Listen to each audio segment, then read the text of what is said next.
Thank you, James. Have a seat. Well, we're going to continue now with a conversation I've really been looking forward to. I'm joined by Jonathan Pershing, who is the Program Director for Environment at the William and Flora Hewlett Foundation, but he's so much more than just that title would suggest. If you find yourself confused by COP, as I often find myself, we've got the antidote here. Who here has been to the first COP? Maybe this is your first COP. Anybody for whom this is the first COP? Several people. Who here's been to like more than 5? A couple? Anybody 10 or more? 22? Okay, we've got you beat. We've got you beat. Jonathan's been to all 28. He's been to the predecessors to the COP. What was it called? The Intergovernmental Negotiating Committee. And he hasn't just been there hanging out as an observer going to nice events like this one. He was a key negotiator for the US government on the Paris Agreement 2015. He served a number of roles in the US government, the State Department, as an advisor to the White House. He, in fact, left his current job for a year or so to work for Secretary Kerry in Glasgow to lead some of the US work there.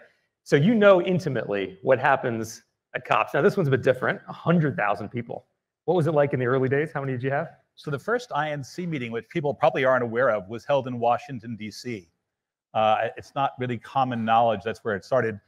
George Bush, the first, was the president, and he goes to the UN in December and says, "This is a good idea. I'll host it." Except that I was at the State Department at the time, and he had not told anyone who's planning to do that, and we had no venue. So there's a hotel not far from Dulles Airport that was about to be opened, and we got them to open 2 weeks earlier in order to host the first meeting. We had about 1,000 people from around the world, almost only government people. There were only a handful of non-government participants, and we met at this very upscale space just outside of Dulles Airport that still had fresh paint on the walls. Wow, and you've seen this evolve since. So I want you to kind of take us through the arc, right? So 2015 was the big moment. It felt like, you know, the world has come together and agreed on a trajectory, on a target. Where are we today when you look at this COP and the ambitions that were set in 2015? So I actually don't think you want to start just with Paris. I think you want to start a bit before that. And if you think about a longer term arc of the conversation, I would juxtapose 2 parallel conversations that have been underway. One conversation was on the urgency and the science and an understanding of the agenda. And that more or less parallels the IPCC and the articulation of need. So the first report comes out in 1990. And the first report inserts a great deal about what we know and what we don't know and where uncertainty lies.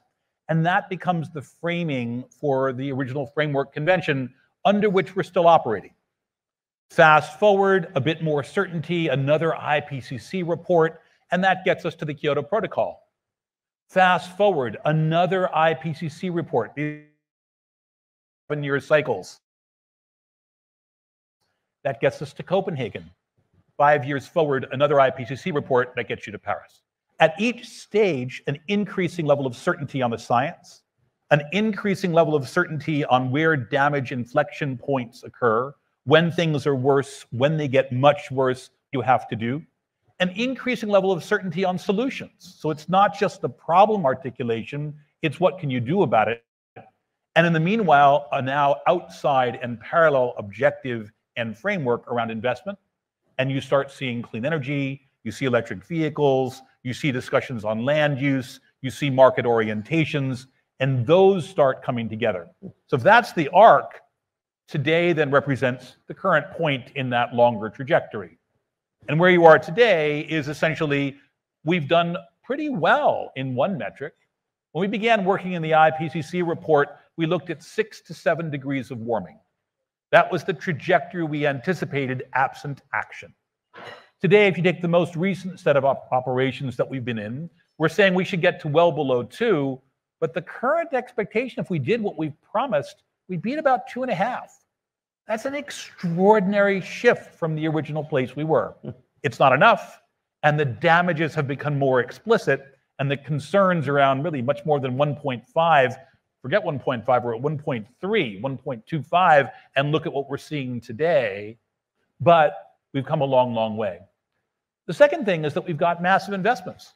We're over $1 trillion a year of clean energy investment. When we first started this, we were at a few billions of dollars, and they were outliers for remarkably expensive opportunities. You wanted to buy an electric vehicle or a hydrogen vehicle. I drove one in New York State in the early 2000s, and they actually had to have a tow vehicle go with us. So we had both the hydrogen vehicle and a tow vehicle because we had no confidence it would get to where you wanted to go, and that cost $1 million. So here we are with a radical shift in technology and in policy and in global commitment. That first meeting that I talked about back in 1989, 1990, we had no heads of state. The US offered to host, and the president was otherwise occupied. We had 125 heads of state showing up here. This is a fundamentally different conversation at a scale that's quite remarkable. So more certainty, more political attention, and certainly a much bigger market and industry. But is it fast enough to bend that curve? So I think what you'd have to say is it's not fast enough to do what we think we have to do. It's not that it hasn't moved. It's not that if we keep going at this rate, we won't continue to move. But if we look at the damages we're trying to avoid, we have not yet achieved the rate of change that we have to achieve. So this is really about acceleration. This is about what else do you have to do? What are the barriers to more rapid change? And it's probably useful to look at a couple because they cross all of the sectors and all of the technologies. So we're doing pretty well on electric vehicles. You can now buy one, and its long-term operating expenses are probably less than an internal combustion engine car. But we're still at pretty modest penetration rates, even in places that are pushing it. California, where I happen to come from, on the order of 20%. That's a pretty good number, but it's only 20%. China's faster, probably 30%. That means 2/3 are not yet where you want to be. I take a look at solar panels, available now at pretty marginal operating costs. In fact, according to the International Energy Agency, the green alternatives are more economic in almost every country in the world. But there's an incumbency question. There's a question about retiring old capital stock. There are commitments that have been made for contracts. There are questions about jobs and economic development, which are tied back into infrastructure, which are in turn tied back to political economy.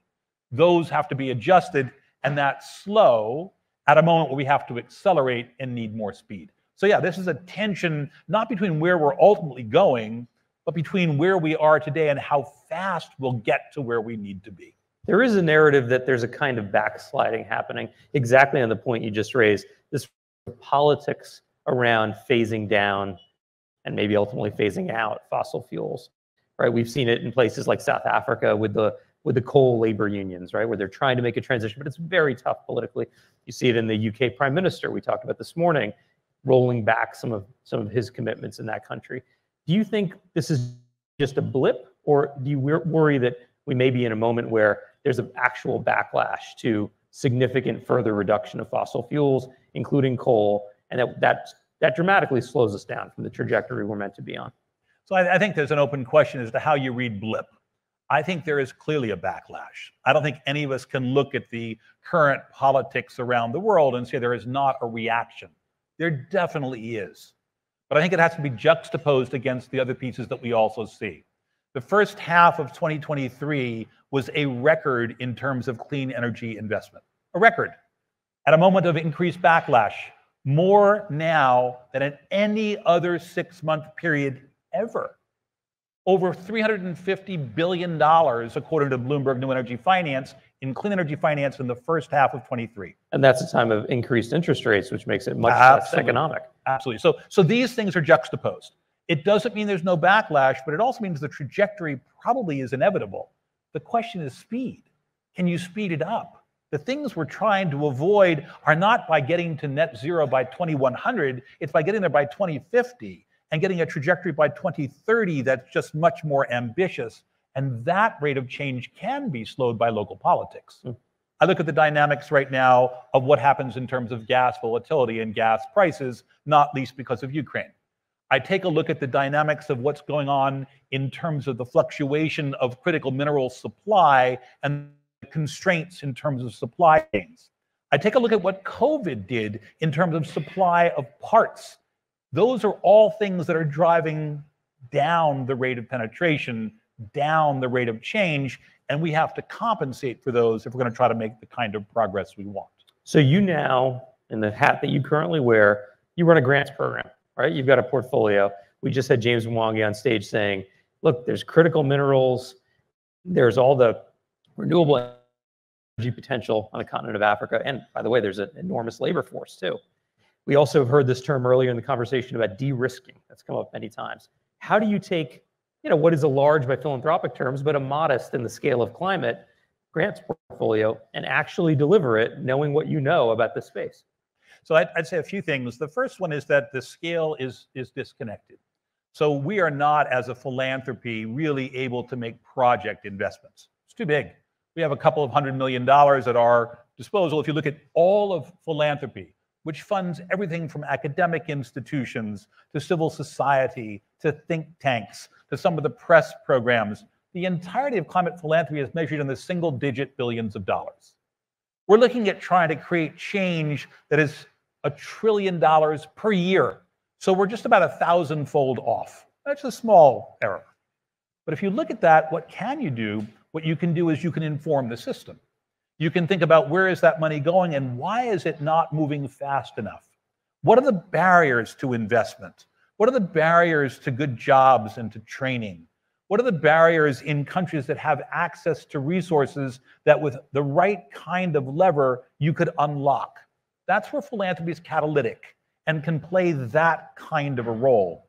So I see very much the portfolio that I carry and that my colleagues carry is helping the community, facilitating a transition not through direct investment, but through supporting those voices that can articulate how change is made, how we open up the door to these next significant shifts, and try to remove the barriers that we see. What does that look like? For example, how do I think about whether there's going to be additional capital from the development agencies? That's got to be a political voice. That's civil society. How do I think about whether or not, if I'm an investor making a choice, there's a risk that they are publicly aware of for making a high emitting investment versus a low emitting investment? That's going to be a voice of the press. That's going to be a voice of civil voice in society. How do I articulate the development of a new battery technology? That's an academic and R&D agenda for which philanthropy can facilitate new investment. So I see us playing this catalytic role, but it's ultimately about you in the community and our ability to leverage that capacity into social change. Last question. You sound optimistic or at least constructive on climate mitigation. What about climate adaptation? We, again, just heard from James about the opportunity to take this energy transition and turn it into not just something we have to do to keep the planet from warming too much, but actually turn it into an economic development opportunity for the continent of Africa. Are you equally constructive when you think of adaptation, when you think of this climate plus agenda we're here talking about today at Devex? So I would argue that the climate adaptation agenda is a relatively newer effort than the climate mitigation agenda within our community. It's not that it couldn't have been a big deal, but it began as a moral hazard concern.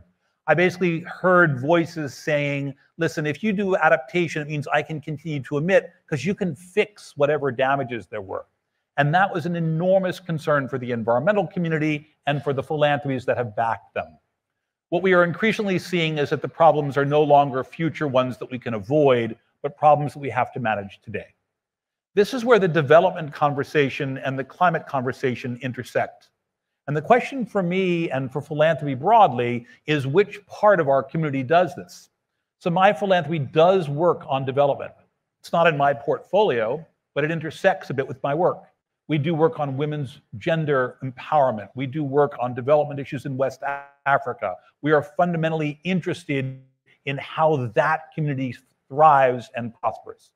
And increasingly, the risks to that community are from climate. And so as we think about those, they have to be intersecting. But I also note that it's not exclusively a transfer payment program. Let's for a moment take away the communities and the countries that really are the least able to do much because of a capacity constraint. And there are many. But that leaves at the top the OECD and the wealthy nations, let's call them 50, and the bottom, let's call them 50, 100 in the middle. That 100 is actually making its own investment in infrastructure. It's making its own investment with its domestic capital in its energy choices. It's making its own investment, often with tranches of foreign capital, to elevate productive activities in industry. How do we play in that space? Why is it that an investment in infrastructure, which is good for 5 years, is not counted as a loss instead of counted as a gain because it has to be rebuilt after the next hurricane or the next flood or the next drought? That's an increment that could be managed with private capital in a way that we're not really tapping well. Those kinds of discussions are just now starting in a way they weren't happening 5 years ago or 10 years ago, but were happening on the mitigation side. So this feels like the direction of travel, which this community, which are larger 100,000 people sitting behind us, are going to increasingly have to take up. And where I think philanthropy might be one of the catalysts to help drive that forward. Well, I said at the outset you were going to help clarify the complex COP process, and I think you have absolutely done that for us.